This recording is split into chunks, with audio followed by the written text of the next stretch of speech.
మనం ఇప్పుడు నకరికల్ నియోజకవర్గం అమనబోలు గ్రామ పంచాయతీ పరిధిలో ఉన్నాం. తాజా మాజీ ఎంపీటీసీ గారు కోంపెల్లి సైదులు మనతో పాటు ఉన్నారు. నమస్కారం సార్. నమస్కారం అండి. సార్, మీరు రాజకీయంలో సుదీర్ఘకాలం నుంచి పనిచేస్తున్నారు. కాంగ్రెస్ పార్టీలో మీరు ఎంపీటీసీగా ఉన్నారు. మీ ఎంపీటీసీ పరిధిలో ఎలాంటి అభివృద్ధి కార్యక్రమాలు చేపట్టారు సార్? సార్, నేను మా కుటుంబం నుండి మేము కాంగ్రెస్ పార్టీలో పనిచేస్తున్నాం. రీసెంట్గా మేము కాంగ్రెస్ పార్టీ ఎంపీటీసీగా నేను గెలుపొందడం జరిగింది అందరి అభిమానం మేరకు. నేను గతంలో ఇంతకుముందు చూసుకుంటే అంటే ఎంపీటీసీలు ఎవరైతే ఉన్నారో ఇంతకుముందు అయిన వాళ్ళు గతంలో కంటే నేను కొంచెం ఎక్కువ పనులు చేసినట్టు నాకు మనసాక్షి అనిపిస్తుంది. నేను అప్పుడు కూడా ప్రభుత్వం లేదు, అప్పుడు టీఆర్ఎస్ ప్రభుత్వం ఉండే. కానీ మాకు ఇప్పుడు ప్రస్తుతం ఉన్న మంత్రి గారు కోమిరెడ్డి వెంకటరెడ్డి గారి సహకారంతో అప్పుడు ఎంపీగా ఉండే సార్. అయితే ఎంపీ గారి ద్వారా నేను బతుకమ్మ మెట్టది గాడ్స్ ఇచ్చినాను. ఆడపిల్లలు ఆ బతుకమ్మ మాకు స్కూల్లో పెద్ద ప్రోగ్రామ్ నడుస్తుంది బతుకమ్మ పండుగ అంటే. అందులో ఆట ఆడిన తర్వాత ఈ కాలువ ఒకటి రాసకాలువ ఒకటి ఉంది, దానికి దిగడానికి వీలు లేకుంటే దానికి 10 లక్షలు పెట్టి నేను బతుకమ్మ గాడ్స్ చేయించినాను మన ఎంపీ గారి అప్పుడు వెంకట సార్ ఆధ్వర్యంలో. ఆ తర్వాతకు వచ్చి కొన్ని సీసీ రోడ్లు కానీ ఎంపీ నిధుల ద్వారా మన లైట్స్ అవి చేశాను సార్. గత ప్రభుత్వ హయాంలో ఎంపీటీసీలకు ఎలాంటి గౌరవం దక్కింది? మీకు ప్రోటోకాల్ వర్తించిందా? అలాగే మీకు గౌరవ వేతనం కూడా 5,000 ఇస్తా అన్నది అప్పుడు గవర్నమెంట్, మీకు అవి వచ్చినాయా? ఓకే, గౌరవ వేతనం అనేది 6,000 అంటే 5,000 నుండి 6,500 పెంచారు. అవి అప్పుడు వస్తున్నామని వచ్చినాయి కూడా, పూర్తి వచ్చినాయి. మీకు ఎలాంటి గౌరవం దక్కింది? మీకు ఈ గౌరవం అనేది ఎంపీటీసీ ప్రోటోకాల్ ప్రకారంగా పాటించారు అందరూ, ఎక్కడ కూడా గౌరవం ఉంది. రెండవది ఏంటంటే మేము బయటికి వెళ్తే కూడా గౌరవంగా ఉంటున్నాం, గౌరవంగా బతున్నాం. మా ఊరు గురించి సమస్యల గురించి బయటికి వెళ్తున్నాం కాబట్టి అందరూ గౌరవించడం జరుగుతుంది. మాకు మెయిన్ సమస్య అమరబోల్ది మండలం. ఆ మండలం కోసం గత ఒక 10-15 సంవత్సరాల నుంచి కొట్లాడుతున్నారు మా గ్రామ ప్రజలందరూ. గతంలో ఒక 4-5 సంవత్సరాల క్రితము హైవే రోడ్డు కూడా ముట్టడించారు. అప్పుడు కేసీఆర్ ప్రభుత్వం ఉన్నది. ఆ సమయంలో నుండి ఎంత కొట్లాడినా కానీ ఇంతవరకు మాకు ఏంది అంటే మండలానికి కావాల్సిన అర్హత పూర్తిగా మాకుంది. అర్హత లేని ఏదైతే గ్రామాలు ఉన్నాయో, మండలాలు ఉన్నాయో వాళ్ళకి పనికిరాని అంటే మేము అనకూడదు వాడి మా ఊర్లో గ్రామాల గురించి, కానీ వాళ్ళకి అర్హత లేని ఊర్లోనే మండలాలు చేసారు. అన్ని అర్హతలు ఉండి మాకు అన్ని చోట్ల సౌకర్యాలు ఉన్న మా అమరవూరు గ్రామాన్ని మండలం చేయాలంటే కేసీఆర్ ప్రభుత్వంలో అస్సలు పట్టించుకోలే, వదలేదు, అసలు పూర్తి చేయలే. దాదాపుగా మేము 2022లో దాదాపు 200 రోజులు దీక్ష చేసినాం, రోడ్డు రాష్ట్ర చేసినాం. తర్వాత చాలా వరకు ఎమ్మెల్యే గారి దగ్గరికి కానీ మంత్రి గారి దగ్గర, ఇప్పుడు మన మంత్రి గారు జగదీష్ రెడ్డి గారు ఉండే ఆయన దగ్గర కానీ రాష్ట్ర ప్రభుత్వం ద్వారా చాలా వరకు రిక్వెస్ట్ చేసినాం. ఎన్నిసార్లు ఏం చేసినా 200 రోజుల పాటు దీక్ష చేసినా మాకు మండలం ప్రకటించలేదు. తీరా ఎప్పుడు అంటే ఎలక్షను మన ఎమ్మెల్యే ఎలక్షన్ల స్టార్టింగ్ అంటే ఒక 1 మంత్ ముందు అనుకున్న తర్వాత కూడా మేము ఖర్చులు పెట్టుకున్నాం, అన్ని రకాలుగా మండలం కోసం చాలా వరకు ఖర్చు పెట్టినాం. కానీ 10 రోజుల ముందు నోటిఫికేషన్ పడుతుంది అనగా 10 రోజుల ముందే ప్రాథమిక నోటిఫికేషన్ ఇచ్చారు. ఇది 8 గ్రామాలను కలుపుతూ అమ్మనబోలు గ్రామాన్ని మండలంగా చేస్తా అని ప్రాథమిక నోటిఫికేషన్ వచ్చింది. అది పూర్తిగా ఇంకా వారం 10 రోజుల ముందు అయితే మాకు ప్రాథమిక నోటిఫికేషన్ అయిపోవు, తర్వాత రెండోది గెజిటెడ్ అయిపోవు. అది గెజిటెడ్ కాలేదు, అది అటెండ్ పెండింగ్ అయింది. ఆల్రెడీ అప్పటికే ఎలక్షన్ స్టార్ట్ అయినాయి. మండలం మొత్తం 7 స్థాయి ఆజ్ఞ ఉంది సార్. గతంలో ప్రభుత్వంలో నోటిఫికేషన్ వచ్చిందంటున్నారు, గెజిట్ రాలేదంటున్నారు. ఎందుకు అది ఆగిపోవడం? ఎలక్షన్ అయిపోయిన తర్వాత ప్రాసెస్ ఎందుకు ముందుకు సాగలేదు? మరి దీని మీద ప్రస్తుతం ఎమ్మెల్యే గారు దృష్టి పెట్టారా? మరి దీన్ని ముందుకు తీసుకుపోయే అవకాశం ఉందా? ఇక్కడ ప్రజలు ప్రధానమైన డిమాండ్ అమనబోలు మండలాన్ని నూతన మండలంగా ఏర్పాటు చేయాలని ప్రజల కాంక్ష ఉంది. మరి దీనిపై మీరు ఎంపీటీసీగా ఉన్నారు, ఎమ్మెల్యే గారి దృష్టి కానీ కలెక్టర్ గారి దృష్టి కానీ ప్రభుత్వం దృష్టికి తీసుకుపోయారా? ఇది ఇప్పుడు ఆ స్థానిక అంతకుముందు ఎమ్మెల్యే చిరుమర్తి లింగయ్య గారి దగ్గరికి ఎన్నిసార్లు వేడుకున్నా కాలేదు. రీసెంట్గా మాకు వీరేశ్వరం మా ఎమ్మెల్యే గారు ఎమ్మెల్యే గారిని ఒకటే అడిగినాం, మాకు ఏది పెద్దగా ఆలోచన లేదు, అమ్మనబోలును కనుక మండలం చేస్తే మీకు అందరికీ సపోర్ట్గా ఉంటామని గట్టిగా అనడంతో ఆయన కూడా ప్రేమ ఉంది. పాపం అమ్మనబోలు మండలం కోసం చాలా కష్టపడుతున్నారు. ఈ అమ్మనబోలు మండలం చేయాలని ఆయన మనసులో ఉంచి ఆయన కూడా దాదాపు ఫైల్స్ మళ్ళీ అంటే పోయినసారి 8 గ్రామాలతో అనేది సరిగా సర్వే చేయలేదు. అయితే ఒక ఎంపీటీసీ పరిధిని 2 గ్రామాలు ఉంటే ఒకటే గ్రామం కలిపారు పోయినసారి. అట్లా అది తప్పు సర్వే. అది దాన్ని సరి చేయాలంటే ఏదైతే ఎంపీటీసీ పరిధులు ఉన్నాయో మొత్తం పూర్తిగా మనకు ఒక మండలంకి ఎంటర్ కావాలి తప్ప 2 మండలాలకు ఉండొద్దు అని దాన్ని సర్వే చేయించి ప్రభుత్వం దృష్టికి తీసుకెళ్ళి నేను చేపిస్తానని చెప్పారు. దానికి నడుస్తూనే ఉంది. నాకు తెలిసి స్థానిక సంస్థల ఎన్నికల వరకు లోపే ఆ ప్రకటన వస్తుందని అయితే ఆశిస్తున్నాం. పక్క మా ఎమ్మెల్యే గారి మీద ప్లస్ మా మంత్రి గారి కోమరెడ్డి రెడ్డి గారి మీద మాకు నమ్మకం పూర్తిగా ఉంది. మెయిన్ ఎమ్మెల్యే గారు చొరవ తీసుకుంటారు, మాకు ఖచ్చితంగా మాకు మండలం ఇస్తారని మేము ఆశిస్తున్నాం. ఈ మండల పరిధి జనాభా ఎంత? ఈ మండలం అంటే ఈ నూతనంగా మండలం ఏర్పడాలంటే ఈ అమనబోలు గ్రామ పంచాయతీ మండల ఈ గ్రామ పంచాయతీ జనాభా ఎంత? దీనికి ఆనుకొని ఎన్ని గ్రామాలు ఉన్నాయి, ఆవాస గ్రామాలు? మా అమనబోలు గ్రామ పంచాయతీ పరిధి 5,000 మంది జనాభా ఉంటుంది. అందులో మాకు చుట్టుప్రక్కల ఉన్న గ్రామాలు దాదాపుగా ఒక 15-14 గ్రామ పంచాయతీలు ఉంటాయి. ఈ 14 గ్రామ పంచాయతీలో మెయిన్ మాకు సెంటర్ ఏంటంటే ప్రతి బుధవారం నాడు మాకు అమనబోలు అంగడి ఉంటుంది అన్నమాట, సంత. ఇది పశువులు కానీ కూరగాయలు కానీ మేకలు అన్నీ పెద్ద భారీగా ఉంటుంది. ఈ 14 గ్రామ పంచాయతీలే కాకుండా కొన్ని గ్రామాలు కూడా వచ్చి ఇక్కడ సంతలో పాల్గొంటారు అన్నమాట. అయితే దాంతో పాటుగా మాకు పెద్ద హై స్కూల్ గ్రౌండ్ పెద్దది ఉంది, హోమియోపతి హాస్పిటల్ ఉంది. ఏ ఊర్లో లేనిది మాకు ఒక మండలానికి వైన్ షాపులు ఇస్తారు, కానీ మా అమ్మనబోలుకు 2 వైన్ షాపులు ఉన్నాయి. మెయిన్ అనేదంటే మాకు మండలం ఏర్పడితే కూడా ఆ ఆఫీసులు చేసుకోవడానికి కూడా మాకు వసతులు ఉన్నాయి, భూములు ఉన్నాయి. కానీ ఏదేమైనా కానీ మాకు మండలానికైతే అన్ని అర్హతలు ఉన్నాయి. మాకు పక్కపొంటి గ్రామాలల్లో వాళ్ళు ఇబ్బంది పడుతున్నారు. రెండోది ఏంటంటే మేము అమ్మనబోలు నుండి మా అవసరాల కోసం నార్పల్లి పోవాలంటే 20 కిలోమీటర్ల దూరం ఉంది. ఇక్కడ నుండి ఆఫీసర్ దగ్గర పోతే ఆడ సమయానికి ఆఫీసర్ ఉండట్లేదు. మళ్ళీ ఒక చిన్న పని కూడా 2-3 రోజులు తిరగడం జరుగుతుంది అన్నమాట. ఇట్లాంటి పనులు చాలా ఘోరంగా పాపం పేదవాళ్ళు పోలేకపోతారు, ఇబ్బంది పడుతున్న ఉద్దేశంతో అది మాకు ముందుకు పోతున్నాం. ఏదేమైనా మాకు మండలం మాత్రం ముందు, మా గ్రామ పంచాయతీ ప్రజల మొత్తం ముందు ఏజెంట్ అది, ఆ దిశగానే పోతున్నాం. ఖచ్చితంగా మా మండలం వస్తుందని ఆశిస్తున్నాం. ఈ అమనబోలు గ్రామ పంచాయతీ ప్రధానమైన వనరులు ఏమున్నాయి ఇక్కడ మరి చుట్టుపక్కల? మీకు మన నూతన మండలం ఏర్పడాలంటే అన్ని వసతులు ఉండాలని చూస్తారు కదా, జనాభా ప్రాతిపదికన. దీనికి గ్రామ పంచాయతీలు కూడా మీరు దాదాపు 8 ఉన్నాయి అంటున్నారు. ఈ అమనబోలు మండలంగా ఏర్పడడానికి అన్ని అవకాశాలు ఉన్నాయి అంటున్నారు. మరి ఎక్కడ జాప్యం జరుగుతుంది? ఇది అధికారుల పైన నడుస్తుంది. అధికారులు కానీ అటు నాయకులు ఇంతకుముందు నడుస్తుంది, నాయకుల దగ్గర నడిచింది. ఇది చేయాలా వద్దా అనేది మా అమ్మనబోలు మొట్టమొదటి 13 గ్రామాలను మండలంగా ప్రకటించారు. ఇది గట్టుపల్లి మండలం కానీ ఇతర మండలాలు వచ్చినప్పుడు అందులో మొట్టమొదటి పేరు మా అమ్మనబోలు పేరు వచ్చింది. వచ్చిన తర్వాత మాజీ మంత్రి గారు మన జగదీష్ రెడ్డి గారు తన సొంత గ్రామమైన సొంత ఊరు, మా ఊరిని పక్కపెట్టేసి ఆ ఊరిని మండలం చేసుకోరు. మరి మాకున్న గ్రామం ఉన్న అర్హత ఏంది, వాళ్ళకున్న గ్రామానికి అర్హత ఏంది మాకు అర్థం కాలేదు. మాకు పక్కపొంటి గౌరవ మండలం కూడా మా అంత అర్హత లేదు, ఇటు గుండాల మండలం చూస్తే కూడా అంత అర్హత లేదు, ఎప్పుడో చేసి మండలం అది. కానీ మాకు అన్ని అర్హతలు ఉన్నాయి. ఏం అర్హతలు ఉన్నాయంటే ఇప్పుడు మాకు ఒకటి ఉదాహరణ చెప్తున్నా. ఒక ఫంక్షన్ మాకు రోడ్డు ప్లాట్ ఉంది కదా, సరే రియల్ ఎస్టేట్ మరి చెప్తున్నాం. రియల్ ఎస్టేట్ ప్లాట్లలో ఆ ప్లాట్ కొందామంటే ఒక ప్లాట్ 40 లక్షలు. అసలు ఏ మండలం ఉందో లేదో మొదలదు. రెండోది మాకు పక్కపొంటి మూసి బాగుంది, ఇటు పక్కపొంటి రాచకాల ఉంది, వ్యవసాయ పంటలు పంతాయి. మా ఊళ్ళో ఫంక్షన్ హాల్ 2 ఉన్నాయి, 3వ నడుస్తుంది ఇప్పుడు. ఆ తర్వాత హాస్పిటల్స్ ఉన్నాయి. తర్వాత ఉపాధి సంబంధించిన ప్రతి ఒక్కటి మన ఊళ్ళో పెద్ద మార్కెట్ ఉన్నాయి మా ఊళ్ళో. కానీ అన్ని వసతులు మాకున్నాయి.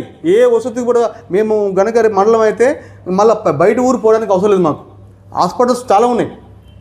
మేము ఆలోచించాల్సిందంటే ప్రభుత్వం ఏ దృష్టి ప్రకారంగా మాకు అమ్మనబోలు 2 వయసులు ఇచ్చింది తెలియదు మాకు. కానీ మరి ఆ దృష్టి పరంగా మా వైపు కూడా మండలం కోసము ఇన్కమ్ కోసం చూడడం కాదు, మా ప్రజల యొక్క మనోభావం దెబ్బతినకుండా ఇబ్బంది పడకుండా ప్రజలను కాపాడుకున్న బాధ్యత ప్రభుత్వం ఉండాలి.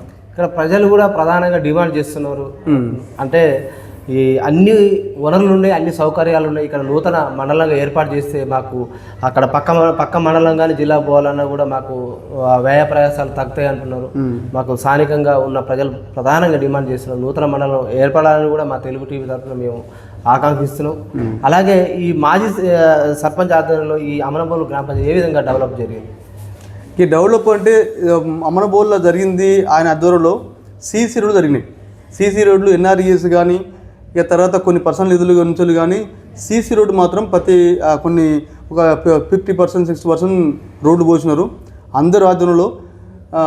అదొకటి మాత్రం తప్ప ఏమి కొత్త బోర్లు కానీ కొత్త మోటార్లు కానీ ఇతర అయితే ఏమి లేదు. ఇంతవరకు ఆ ప్రభుత్వంలో డబుల్ బెడ్రూమ్ కట్టిస్తున్నారు, ఒక్కరికి లేదు. బీసీ లోన్లు ఇచ్చారు, బీసీ లోన్లు అనేది తెచ్చారు, కానీ ఎవరికి ఉన్నోళ్ళకి ఇచ్చారు తప్ప లేని వాళ్ళకి ఎవరికి లేదు. ఆ తర్వాత ఇతర చాలా ఉన్నాయి. ఏం చేసినా కానీ అంతగా ఏం లేదు. ప్రజలకైతే ఒరిగింది వచ్చింది ఏం లేదు. ప్రస్తుతానికైతే మేము వచ్చిన తర్వాత కొత్తగా రేషన్ కార్డు కొత్తగా రాబోతున్నాయి. ఇప్పుడు ప్రస్తుతానికైతే గ్యాస్ సబ్సిడీ వస్తుంది. రెండవది ఈ మధ్యలో ఒక వారం అయిందో కలదో అందరికీ పేదలందరికీ కూడా దొడ్డు బియ్యం కాదు సన్న బియ్యం తినాలని రాష్ట్ర ముఖ్యమంత్రి వర్యులు మా రేవంత్ రెడ్డి గారు ప్రవేశపెట్టి సన్న బియ్యం అందరికీ చేరువరుస్తుండ్రు. అసలు అది చూస్తే అందరూ సంతోషిస్తున్నారు. ఎందుకంటే ఈ పేదవాళ్ళు సన్న బియ్యం తినరో అనే ఉద్దేశం. అంటే వాళ్ళు ఏమైనా దొడ్డు బియ్యం తినుకుంటూ పాపం వాళ్ళు కూలి పని చేసుకుని బతికేవాళ్ళు. అలాంటిది మాత్రం ఇప్పుడు అందరూ సంతోషిస్తారు. మేము కూడా అందరితో తింటున్నాం, అన్నం కూడా సన్న మంచిగా ఉంటుంది అనే ఉద్దేశం అందరూ సంతోషిస్తారు. మీరు ఎంపీటీసీగా ఉన్నారు, మాజీ ఎంపీటీసీగా. మీ ఆయంలో విద్యా వైద్యంపై ఎలా బలోపేతం చేశారు? నేను ఎప్పుడైనా ముందు వచ్చేది ఏంటంటే విద్య ముందుండాలి. ఈ రోజుల్లో యువత బాగా చెడిపోతుంది. ఆ విద్య లేని కారణంగా కొంతమంది ఇక్కడ మాకు చూస్తే అప్పుడు అవగాహన లేక చదువుకోలేక వాళ్ళు కోల్పోయారు చాలా వరకు. మా అమ్మనబోలు ఇంత పెద్ద అమ్మనబోల్లో అసలు ఎన్ని చూసినా ఉద్యోగాలు లేవు. దాదాపు మినిమం ఒక 10 మంది ఉన్నారో తెలియదు. కానీ ఏ ఊళ్ళో చిన్న పల్లెటూళ్ళలో పోతే ఒక్కో ఊళ్ళల్లో 50-60 మంది ఉద్యోగస్తున్నారు. ఇక్కడ లోపం ఏంటంటే ఇక్కడ మాకు మెయిన్గా అవగాహన లేక, చదువుకునే అవగాహన లేక, వాళ్ళ ద్వారా వాళ్ళ తండ్రులు చదువుకోలేక వాళ్ళ తర్వాత వాళ్ళ పిల్లల తర్వాత మా దశ నుంచి ఇప్పుడు ఉన్న స్థాయిల ప్రకారం చూస్తే స్టడీ అనేది తక్కువ ఉంది. దానివల్ల ఇప్పుడు ప్రోత్సహించడం ఖచ్చితంగా ఆ 10th ఎవరైతే చదువుతున్నారో స్టడీ అంటే మా అమరవల్ల హై స్కూల్లో 10th క్లాస్ దాకా ఉంటుంది.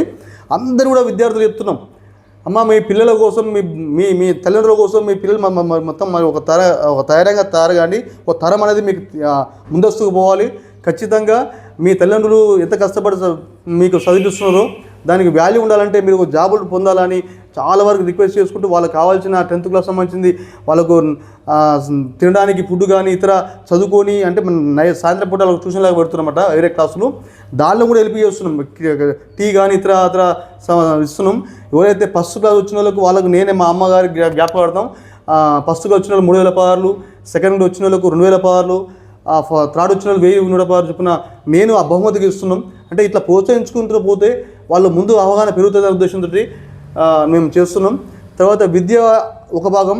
రెండవది ఏంది ఆరోగ్య సమస్యలు చాలా వస్తున్నాయి. దీంట్లో మేము మా యూత్ పరంగా వాళ్ళ తరపున మా నుండి కానీ కొన్ని క్యాంపులు వేపిస్తున్నాం. బయట మెయిన్ ప్రైవేట్ హాస్పిటల్ నుంచి తప్పించుకొని మాకు లాంగ్ జర్నీ అంటే మా అమరబోల్ నుండి నల్గొండ జిల్లా పోవాలంటే 50 కిలోమీటర్ దూరం ఉంది. అంత దూరం పోలేక వాళ్ళనే క్యాంపులు వేపించి వాళ్ళకి సంబంధించిన టెస్టులు కానీ మెడిసిన్ కానీ కొన్ని అవసరం ఉంటే పోయి అక్కడనే హాస్పిటల్లో ట్రీట్మెంట్ చేయడం జరుగుతుంది. అలాంటిది మా యూత్ వాళ్ళ కొంచెం ముందుకు వచ్చి చూపిస్తున్నాం. ఏదేమైనా విద్యకు వైద్యాన్ని మాత్రం మేము ముందస్తు స్పష్టిస్తున్నాం. ఈ అమరబోలు పరిసర ప్రాంతంలో రాచకాల్వ ప్రధానమైనది. ఇక్కడ అంటే పంటలు పండడానికి కూడా ప్రధాన. ఇప్పుడు ఆ రాచకాల్వ నిర్మాణ పనులు ఏ విధంగా జరుగుతున్నాయి?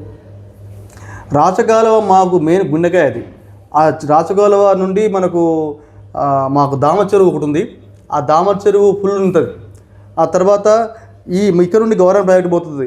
అయితే ఈ మధ్యలో ఏమవుతుందంటే ఆ రాచకాలువకు గుంటెగడ్డాకు ఒక చెట్లు లేస్తున్నాయి బాగా. గుర్రపు డెక్క అనే చెట్లు పెరుగుతున్నాయి. ఆ పెరగడంతో వాటర్ అనేది కొన్ని పాములు మన కట్ల పాములకు బాగా పెంజర్లు పెద్ద పాములు వస్తున్నాయి కొండశీలలు. దానివల్ల వాటర్ కూడా ముందుకు వెళ్ళలేకపోతుంది, ప్లస్ మొత్తం జమ అవుతుంది.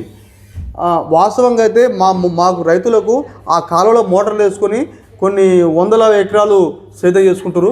దానివల్ల దాదాపు రైతులు మా ఊళ్ళో మాత్రం ఒక 80% మొత్తం లబ్ధి పొందుతున్నారు. అయితే ఈ రాచకాలువలో గుర్రపు డెక్క నిల్వలు ఎక్కువ, అంటే అవి బాగా పెరగడం వల్ల వాటర్ కిందికి పారడం లేదంటున్నారు. అది దాన్ని మొత్తం కూడా పుడక తీయాలంటున్నారు. పుడక తీయడం కదా సార్, మాకు పుడక తీయడంతో పాటుగా చుట్టూ కెనాల్ మళ్ళాగా ఒక సీసీ నాలు ఏమైనా రాయితున్నా పెడితే అది ఎక్కడ జమ కావు. సైడ్ వాళ్ళగా టోటల్గా పెడితే ప్రభుత్వం దీన్ని దృష్టి తీసుకొని రైతులకు మెయిన్ ఎప్పుడు కూడా ప్రాబ్లం అవుతుందంటే వానాకాలం కాకుండా ఆసింగ్ అవుతుంది. ఆసింగ్ ఈ ఆకు పెద్ద చెట్లు వేస్తున్నాయో వాటర్ జమ అయిపోతుంది, సరే రావట్లేదు. మొత్తం మూసిలో వెళ్ళిపోతున్నాయి వాటర్ని. దాన్ని సైడ్ వాళ్ళుగా సీసీ తోటి మొత్తం పూర్తిగా మాకు వేస్తే ఎప్పుడు ప్రాబ్లం కాదు. ఏ ఆకు రాదు, ఇక్కడే ప్రాబ్లం ఉండదు. ప్రశాంతంగా వాటర్ వస్తే వెళ్ళిపోతాయి తప్ప రైతులు మాత్రం సేఫ్. సార్ ఈ నియోజకవర్గంలో ప్రధానంగా పిల్లైపల్లి కాలువ కానీ ధర్మారెడ్డిపల్లి కాలువ కానీ ఇట్లా పోతే ఐట్పావుల లిఫ్ట్ ఇరిగేషన్ కానీ బ్రాహ్మణవేల ప్రాజెక్ట్ లిఫ్ట్ ఇరిగేషన్ ఈ పనులు ఏ విధంగా అభివృద్ధి పదంలో నడుస్తున్నాయి? ఇవి ముందుకు పోయే అవకాశం ఉందా? స్థానిక ఎమ్మెల్యే గౌరవ ఎమ్మెల్యే వీరేశం గారి ఆధ్వర్యంలో, మంత్రి కోమటిరెడ్డి వెంకటరెడ్డి ఆధ్వర్యంలో ఎలాంటి పనులు పురోగతిలో ఉన్నాయి? సార్ ఈ పిల్లైపల్లి కాలువ కూడా ఇవి దాదాపుగా ధర్మారెడ్డి కాలువ ఇవి గతంలో కూడా మా వేముల వీరేశం మా ఎమ్మెల్యే గారే దాన్ని స్టార్ట్ చేయడం జరిగింది. ఆయన 5 సంవత్సరాల పాటు ఎప్పుడైతే ఎమ్మెల్యే గారు ఉన్నారో ఆయన ద్వారా చాలా పనులు దాని ద్వారా కాలం ముందు తీసుకోవడం జరిగింది. మళ్ళీ తర్వాత ఎలక్షన్లో ఓడిపోవడం జరిగింది. చిరుమర్తి లింగ గారు వచ్చారు, దాన్ని కుంటుపడేసిండు, మొత్తం పక్క పడేసిండు, పట్టించుకోలేదు. దానికి ఏదో అది పోవడం పోజు చేయడం ఏదో చేసింది తప్ప పట్టించుకోలేదు. మళ్ళీ మా స్థానిక ఎమ్మెల్యే మా వీరేశన్న గారు వచ్చిన తర్వాత మళ్ళీ ఆ కాలువ గురించి మొత్తం పూర్తి విభజన చేసి మొత్తం పూర్తిగా క్లియర్ చేస్తుండు. మొత్తం పూర్తిగా రైతులకు ఎలాంటి ప్రాబ్లం కాకుండా ఆ కాలువల ద్వారా మాకు నాడుపల్లి మండలం కానీ చిట్యాల ఈ టోటల్గా మాకు అందరికీ అనుకూలంగా అంటే ఇష్టంగా మా కోరిక మేరకు మాకు రైతులకు సేవ్ చేయడం కోసం మొత్తం ముందుకు వచ్చి అన్ని మాకు వాటర్ ఇప్పించే ప్రయత్నం చేస్తుండ్రు. దాన్ని కష్టపడుతుండ్రు. ఆయన అధ్వర్యంలో ఖచ్చితంగా ఆ కాలువలు 2 కూడా మాకు రైతులకు సేఫ్గా చేస్తారని మేము ఆలోచిస్తున్నాం. తర్వాత బ్రాహ్మణ చెరువు ప్రాజెక్ట్ లిఫ్ట్ ఇరిగేషన్ ద్వారా మా అమ్మన బోలు కూడా వస్తాయి. అవి పనులు త్వరగా నడుస్తున్నాయి. ప్రస్తుతంగా అయితే మాకు పెరమల బావి నుండి మా అమ్మనబోలు పరిధి దాకా వస్తున్నాయి. మాకు కాలువ కూడా మొత్తం ఎంక్వైరీ చేశారు, అది త్వరలో వస్తున్నాయని ఆశిస్తున్నాం. ఆ వాటర్ వల్ల ఇంకా మా భూములు కూడా బీడు అంటే పత్తి అట్లాంటివి వేసిన భూములు కూడా ఇక తరిపోవడం లాగా తయారై ఇంకా పంట పెరుగుతుందని మేము ఆశిస్తున్నాం. ఇప్పుడు ప్రధానంగా బ్రాహ్మణ వెళ్ళే లిఫ్ట్ ఇరిగేషన్ ప్రాజెక్టు ద్వారా ఇక్కడ ఆయకట్టు ఇక్కడ ఉన్న రైతుల భూములు ఎంత విస్తీర్ణంలో సాగయ్యే అవకాశం ఉంటుంది? ఆ కాలువ రావడం వల్ల దాదాపు ఒక 500-600 ఎకరాల దాకా సాగుతుంది, పక్కా అవుతుంది. ఎందుకంటే అది వాటర్ లేక మొత్తం ఆగిపోయినాయి, మొత్తం బీడిలో తయారైనాయి. అది మెయిన్ పరిధి పెరలబాయి నుండి మాకు వచ్చేసరికి ఇక్కడ రాసగాల పరిధి మధ్యలో ఉంది కాబట్టి పెరలబాయి ఎక్కడపురం ఏరియా మొత్తం పూర్తిగా మాకు సస్యామలంగా అయితే వాటర్ వస్తుంది. సో ఈ నగరకల్ నియోజకవర్గం ఎమ్మెల్యే గారి ఆధ్వర్యంలో, వీరేశం గారి ఆధ్వర్యంలో ఎలాంటి అభివృద్ధి కార్యక్రమాలు జరుగుతున్నాయి? మంత్రి గారి చొరవతోటి ఎలా ముందుకు వెళ్తుంది? మాకు ఎమ్మెల్యే గారు అన్ని రకాలుగా పూర్తిగా సహకరిస్తారు. ఎందుకంటే అమ్మన బోలుకు ఆయనకు గుండెకాయ లాంటి ప్రేమ, ఆయనకు ఇష్టంగా ఆయనకు ఎలక్షన్లో మేము ఆయనను కోరి తెచ్చుకున్నాం. దాదాపు ఎక్కడ ఏ ఊరు లేని మెజార్టీ మేము అమ్మవాళ్ళకి ఇచ్చినాం. కాబట్టి ఆయన మాకు అన్ని పనులు చేస్తారని నమ్ముకుంటున్నాం. రెండోది ఏంటంటే ఇప్పటి వరకు చాలా పనులు చేయించుకున్నాం ఆయన ద్వారా. ఇప్పుడు రైతుల ద్వారా ఒక రోడ్డు ఖరాబ్ అయితే మా రైతులతో పాటు నేను వెళ్ళి, సార్ మాకు ఇట్లా రోడ్డు ఖరాబ్ అయిపోయింది, ట్రాక్టర్లు కాదు బండ్లు పోలేకపోతున్నాం అంటే ఇమ్మీడియట్లీగా గ్రామ పంచాయతీ మంత్రివర్యులు పంచాయతీరాజ్ శాఖ మన సీతక్క గారి దగ్గరికి పోయి మాకు కొంత అమౌంట్ తెచ్చి మాకు ఇస్తే మేము రోడ్డు పోసుకున్నాం. ఆ తర్వాత కొంత రైతుల ద్వారా ఆ రకం జరుగుతుంది. అదే రోడ్డుకు మేము ఎమ్మెల్యే గారికి చెప్పింది ఏంటంటే ఆ రోడ్డు కనుక బీటీ రోడ్డు లాంటిది మొత్తం పూర్తిగా వేపిస్తే ఇంకా ఈ మట్టి పోవడం అనేది మా రైతులకు తప్పుతుంది. ఈ వర్షాకాలంలో ఇంకా ఈ గుంతలమయం కాకుండా రైతులకు ఇబ్బంది కాకుండా జాలగా ఒక వాగు ఉంది. ఆ వాగు దగ్గర ఎప్పుడూ వానాకాలం కానీ ఎండాకాలం కానీ కాలువ నీళ్ళు వస్తే వెళ్ళిపోతుంటాయి. వాటర్ వెళ్ళిపోవడంతో ఆడ చిన్నపాటి పైపులు వేసి మీదంగా బెడ్ వేసారనమాట. దాన్ని మొత్తం వాటర్ రావడంతో మొత్తం పాకురు పట్టి పాపం పడుతున్నారు రైతులు. కాబట్టి ఆ బ్రిడ్జిని లేపి ఆ రోడ్డు కూడా బీటీ రోడ్ వేస్తే మా రైతులకు చాలా మేలవుతుంది. ఇది మా ఎమ్మెల్యే గారు వేస్తారు అని మన 92 లక్షలతోటి ఏదో ఎస్టిమేట్ ఇచ్చినాం. ఎమ్మెల్యే గారికి ఖచ్చితంగా తీసుకుపోయి మన పంచాయతీరాజ్ మా మంత్రి గారు సీత గారికి ఇచ్చారు. అది కూడా ఈ సమ్మర్లో అవుతుందని మేము ఆశిస్తున్నాం. ఆయన ద్వారా మేము ఎప్పుడు కూడా ఎవరు కూడా చేయని పోయిన ప్రభుత్వం కేసీఆర్ ప్రభుత్వంలో రైతులు చేసిన ఆర్డర్ తప్ప రైతులకు ఎలాంటిది చేయలే. ఒక రాచకాలకు ఒక బ్రిడ్జి కట్టిరు. ఆ బ్రిడ్జి ఎవరు కట్టిరంటే ఏ బ్రిడ్జి కట్టినా ఒక 10 మంది రైతులకు అవసరం ఉండాలి. కానీ అది ఓన్లీ ఒక్క రైతుకే అవసరం వచ్చేట్టుగా పక్క పెట్టి కట్టించుకుండు ఆ టీఆర్ఎస్ పార్టీ నాయకుడు. మరి అట్లా కాదు, మేము ఇదే రాచకాలకు 4 బ్రిడ్జిలు పెట్టినాం. 4 బ్రిడ్జిలు కూడా త్వరలో అవుతాయని మేము కోరుతున్నాం. మా ప్రభుత్వం ద్వారా ఖచ్చితంగా ఈ స్థానిక సంస్థల ఎన్నికల లోపే మేము అది కూడా ఎస్టిమేషన్ తీసుకుంటాం, ఖచ్చితంగా పనులు చేసుకుంటాం. రెండవది మంత్రి గారు మా వెంకట సార్ ద్వారా మాకు అమ్మనబోలు అంటేనే ఆయనకు కూడా ప్రేమ చాలా ఎక్కువ ఉంటుంది. ఆయన ద్వారా మాకు ఆయన ఆశీస్ ద్వారా ఖచ్చితంగా మాకు నిధులు చాలా వరకు ఎక్కువ ఇస్తారు. ప్రస్తుతానికి పోయిన ప్రభుత్వం చేసిన అప్పులను సరి చేసుకుంటూ మా ముఖ్యమంత్రి గారు మెల్లమెల్లగా ఎక్కుతుండు. ప్లస్ అన్ని వసతులు అందరికీ కూడా ఏదైతే 6 గ్యారెంటీల స్కీమ్ పెట్టినో మేము అన్నీ కూడా పూర్తి చేస్తున్నాం. వాళ్ళు అంటారు, నిన్న సీఎం గారు అంటారు, ముఖ్యమంత్రి 2 సార్లు 10 ఏళ్ల పాటు చేసిండు ఆయనే, ఒక అవగాహన లేకుండా ముఖ్యమంత్రిని ఏ విధంగా నాలనేది తెలియకుండా మాట్లాడుతున్నా. నేను అనకూడదు, నేను ఒక గ్రామ స్థాయి ఎంపీసీ కాబట్టి ఆయనగా సిగ్గుచేటు అనుకోవాలి ఆ ముఖ్యమంత్రి గారికి. 2 సార్లు ముఖ్యమంత్రి చేసినా నేను ముఖ్యమంత్రిని ఏ విధంగా మాట్లాడాలి, ఏ సభలా అనేది నిజాయితీ ఉండాలి ఒక మానవత్వం ఉన్న మనిషి అయితే. కానీ మా ముఖ్యమంత్రి గారిని ఎంత అన్నారో నాకు చాలా బాధ వేసింది అసలు. కానీ ఆయన నిజాయితీగా మొక్కాలి. ఆయనను కూడా ఇంకొక ముఖ్యమంత్రి అంటే ఆయనకి ఎంత సిగ్గుచెట్టు అనిపించుకోవాలి. అసలు మనం చెప్పకూడదు, మేము అది మాకు అనిపిస్తుందన్నమాట. ఈయన ఒక ముఖ్యమంత్రి చేసిన 10లో ఉండి చేసిందా లేకుంటే మత్తులో ఉండి చేసిందా అప్పుడు తెలియదు. కానీ ఇప్పుడు నిన్న మాట్లాడినప్పుడు మాత్రము నాకు తెలిసి అయితే మత్తులో ఉండి మాట్లాడాడు, అర్థం లేకుండా మాట్లాడిన, అర్థం లేని మాటలు అవి. ఒక ముఖ్యమంత్రి గారు ప్రస్తుతం ఉన్న ముఖ్యమంత్రి గారిని అడ్డగోలుగా మాట్లాడినంటే ఆయన ఏ స్థాయి కోల్పోతుందో అర్థం కావట్లేదు. ఇలా ఆయన పార్టీ ఏ రకం ఉందో అందరూ తెలుసు. ఇలా ఎంతమందికి ఎన్ని పైసలు డబ్బులు ఇచ్చి ఎంతమంది మీటింగ్ పెట్టుకుని తీసుకుపోయిండో మాకు అందరూ తెలుసు. కానీ అది ప్రజలు చూస్తారు. ఇది కాంగ్రెస్ ప్రభుత్వం అంటేనే పేద ప్రజల ప్రభుత్వం, రైతుల ప్రభుత్వం. రైతులు కానీ పేదవాళ్ళకు కానీ ఖచ్చితంగా అన్ని వసతులు కల్పించే ప్రభుత్వం మాది. ఇప్పటి వరకు మా అమ్మన బోల ఆయన 10 ఏళ్ల పాటు ఒక ముఖ్యమంత్రిగా ఉండి ప్రభుత్వం వెళ్ళి అమ్మన బోలుకు ఒక ఇండ్లు ఇచ్చిన మా మనుషులు కాదు. ఒక ఇండ్లు ఇవ్వలేదు, కొత్త రేషన్ కార్డు ఇవ్వలేదు, కొత్త పెన్షన్ ఇవ్వలేదు. ఇవాళ గొప్ప చెప్పుకుంటారు వాళ్ళు, మేము అది చేసినాం ఇది చేసినామని. ఏం చేసేటాళ్ళు మా ఊరికి ఒక ముసలాం చెప్పవండి, ఒక భర్త చనిపోతే వితంతు పెన్షన్ ఇంతవరకు ఇవ్వలేదు. 10 ఏళ్ల పాటు ఉండి పాపం ఆమె వస్తుందేమో ఆశిస్తే పాప ఆమె చనిపోయింది. అట్టా 10 మంది చనిపోవచ్చు. వాళ్ళు చేసిన ప్రభుత్వం, ఆ ప్రభుత్వం చేసింది మాకేంది, పేదలకు ఏమి ఇచ్చారు? దళిత బంధు అంటే అది ఏ ఊరికి ఇచ్చిందో లేకపోయింది తెలియదు. అది చేసింది ఏం లేదు. వాళ్ళు చెప్పుకోవడం గొప్పతనం చెప్పుకోవడం తప్ప మేము చెప్పిందంటే ఖచ్చితంగా పాటిస్తాం. ప్రజల్లో ముందుకెళ్తాం, ప్రజలతో కలిసి మేము మమేకమై ఉంటాం.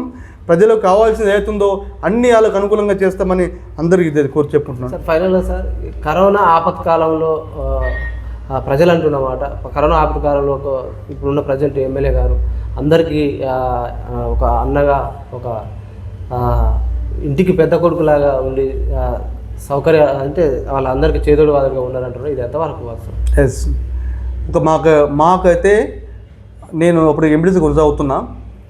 నేను అనుకుంటా కాంగ్రెస్ పార్టీగా నేను ఒక ఎంపీటీసీగా ఉన్నా, నాకు కూడా కరోనా వచ్చింది. కానీ ఆయన అప్పటికీ టీఆర్ఎస్ పార్టీలో ఉండు ప్రస్తుతం ఉన్న చిరుమర్తి లింగయ్య కూడా అసలు బయటికి వెళ్ళి ఒకరి మందులేని సమయం అది. కానీ మేము చెప్తున్నా, ఒక దేవుడు అనుకోవాల్సింది మేము. ఎక్కడ కరోనా వచ్చి ఎంత ఇబ్బంది పడుతుర్రో ఒక్కొక్క ఇళ్ళల్లో, ఒక తండ్రికి కొడుకు తండ్రి, భార్యకు భర్త ఇట్లా సపోర్ట్ లేకుండా ఉండే సమయంలో ఆయన దగ్గరుండి ఆయన ప్రాణాలు కూడా లెక్క చేయకుండా తన అనుసరులు వెంట పెట్టుకొని ఆడ పక్కకున్న శవాన్ని తీసుకుపోయి దహన చేసిండు. ప్రతి ఇల్లు తిరిగి నీకేం కాదు నేనున్నానని ధైర్యం చెప్పుకుంటూ కొన్ని తినడానికి కానీ వేసుకోవడానికి మందులు కానీ దగ్గరుండి ఒక కిట్ ఇచ్చిండు. అలాంటి వ్యక్తి అసలు నా నియోజకవర్గంలో నేను చూడలేదు.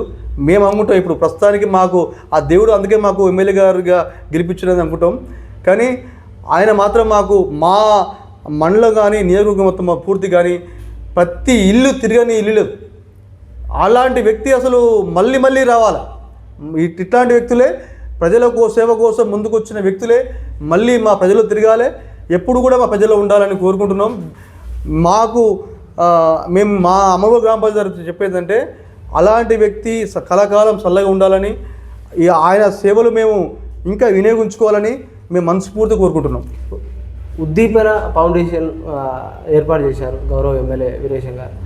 ఆ పేద పిల్లలకు, నిరుపేద పిల్లలకు ఇంగ్లీష్ మాధ్యమంలో విద్యని అందిస్తున్నారు. అది ఎలా కొనసాగుతుంది? ఆయన ఎమ్మెల్యేగా ఓడిపోయిన తర్వాత చూస్తుండు కొంతమందికి విద్య గురించి అవగాహన లేక, రెండవది ఏంటంటే ప్రభుత్వ స్కూళ్ళలో ఇంగ్లీష్ మీడియం తక్కువ ఉంది.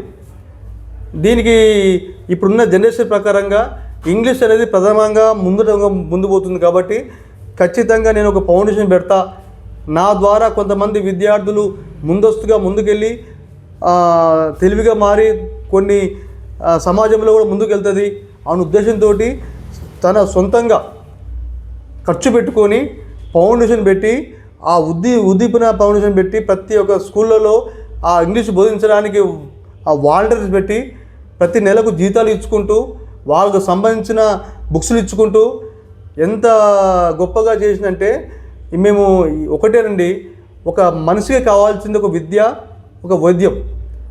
ఈ దీంట్లో విద్యలో మాత్రం పూర్తిగా అన్ని మండలాలలో ఖచ్చితంగా ముందుకు పోయి చదువు కోసం కష్టపడి నేను ఎట్లా ఏ రకంగా అయితే ఒక తెలివిగా అంటే ఒక చదువుకొని ముందుకు పోతున్నానో నాలాగా కాకుండా ఇంకా కూడా ఇప్పుడున్న జనరేషన్ ప్రకారంగా పిల్లలు ముందుకెళ్ళి బాగా చదువుకొని రాష్ట్రంలో కానీ దేశానికి కానీ మంచి పేరు తేవాలని ఆయన కోరిక మేరకు చాలా అసలు ఎందుకంటే ఇలాంటి ఆలోచనలు అందరికి రావు.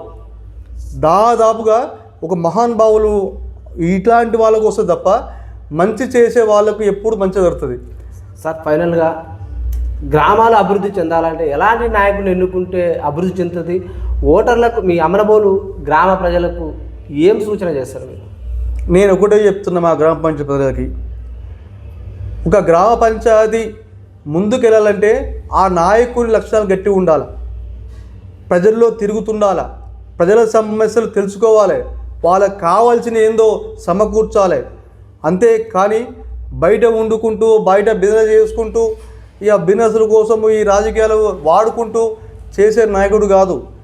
స్వయంగా తన ఊరి మీద ప్రేమ ఉండాలి. ఏ టైం అయినా ఏ రాత్రి అయినా ప్రజల శ్రేయస్సు కోసము ముందుకెళ్తూ వాళ్ళ అవసరాలు తీర్చుకునే నాయకుడు ఉండాలి. నా దృష్టి ఏంటి అంటే ఇవాళ మంచి పేరు అనేది దేశంలో ఎక్కడైనా వస్తుంది. మోడీ గారు కూడా ఎంతో పేరు తెచ్చుకొని ఇలా దేశానికి ఒక దిక్కుచూచి ఉన్నారు. అదేవిధంగా గ్రామంలో కూడా పొద్దున్న లేస్తే కూడా ఆ నాయకుడు ఆ ప్రజల వైపు ఆ గ్రామం వైపు ఒకవేళ మా ఊరికి ఏం కావాలన్నది నాయకుల దగ్గరికి పోయి కొట్లాడి ఎమ్మెల్యే గారి దగ్గరికి కానీ ఒక మంత్రి గారి దగ్గరికి కానీ ఎంపీ గారి దగ్గరికి కానీ లేకపోతే ముఖ్యమంత్రి గారి దగ్గరికి దృష్టి తీసుకుపోయి తన ఊరి సమస్యలు పరిష్కరించిన వాడే ఒక నాయకుడు. అందరిలో తిరుగుకుంటూ అందరి మనల్ని పొందినవాడు, అందరి పనులు చేయించుకునేవాడు ఒక నాయకుడు అని నేను అనుకుంటా. నేను అనుకునేది ఏంటంటే ఇంకోటి రెండోది, ప్రస్తుతం స్థానిక ఎమ్మెల్యే గారు నాకు తెలిసి మరి ఆయనకు జ్వరం వస్తుందో తెలియదు కానీ ఆ సమయంలో హెల్త్ బాగాలేనప్పుడు మాత్రమే ఇంట్లో ఉండొచ్చు. మిగతా సమయం మాత్రం ఎక్కడ ఏ ఊరికి పోవాలి, ఎవరికి ఎక్కడ కలసాలి, ఎవరికి ఎప్పుడు హెల్ప్ చేయాలనే ఉద్దేశం ఉంటుంది ఆయనకు. అదేవిధంగా కూడా మనకు గ్రామాలలో కూడా ఎవరికి ఏ హెల్ప్ జరిగినా ఎక్కడైనా సమస్యలు వచ్చినా ఇవాళ ఒకటే సార్ నేను చెప్పేది మీకు, ఏ గ్రామ ప్రజలకైనా కావాల్సిందంటే మెయిన్గా నీరు కావాలి, తర్వాత రోడ్లు కావాలి, ఒక కరెంటు కావాలి. మెయిన్ ఈ మూడు కనుక వసతులు సరే కల్పిస్తే ఈ నాయకుడు ఆయన గొప్పవాడు. ఎప్పుడు నిరంతరంగా రోడ్డు సమస్య రావద్దు, వాటర్ సమస్య రావద్దు, కరెంటు సమస్య రావద్దు. ఈ మూడు మెయిన్ ప్రతి గ్రామ పంచాయతీలు ఉంటాయి, ఇవే ఉంటాయి. ఆ తర్వాత మిగతా సమస్యలు ఏమున్న పరిస్థితి తెలుసుకొని ఇవి మాత్రము ముందుకెళ్ళి సమస్యలు లేకుండా చేసే బాధ్యత ఏ నాయకుడు అని చేసుకోవాలి. మాకు అటు అండగా మాకైతే ప్రస్తుతానికి వీరేశ్వర అన్న గారు మాకు పూర్తిగా అండగా ఉన్నాడు. మాకు రేపు జరగబోయే స్థానిక ఎన్నికలు కూడా మా కాంగ్రెస్ పార్టీ సర్పంచ్గా 10 వస్తుంది పక్క మేము ఆశిస్తున్నాం. ఎంపీటీసీగా మాకు వస్తుంది. ఎందుకు అంటే ఈ ప్రభుత్వంలో పేదల ప్రభుత్వంలో ఖచ్చితంగా పేదలకు న్యాయం చేయాలంటే ఈ ప్రభుత్వంలో ఖచ్చితంగా కొనసాగాలి మేమే. కాబట్టి ఈ రాష్ట్రం ఒకటి, గ్రామం ఒకటి, మండలం ఒకటి అనేది కాకుండా మేము గ్రామ స్థాయి నుంచి వెళ్ళే ముందుకెళ్తున్నాం. కాబట్టి మాకు ఎంపీటీసీ కానీ సర్పంచ్ కానీ మా కాంగ్రెస్ పార్టీ నాయకులు వస్తారు, వాళ్ళే గెలుస్తారు. వాళ్ళే అందరం కలిసి మేము ఊరిని గ్రామాభివృద్ధి ముందుకు తీసుకెళ్ళి అందరి దృష్టి తీసుకుపోయి మా గ్రామాన్ని సస్యశ్యామలంగా చేసుకుంటామని మేము ఆశిస్తున్నాం. Thank you sir. చూస్తున్నానండి మీ తెలుగు టీవీ.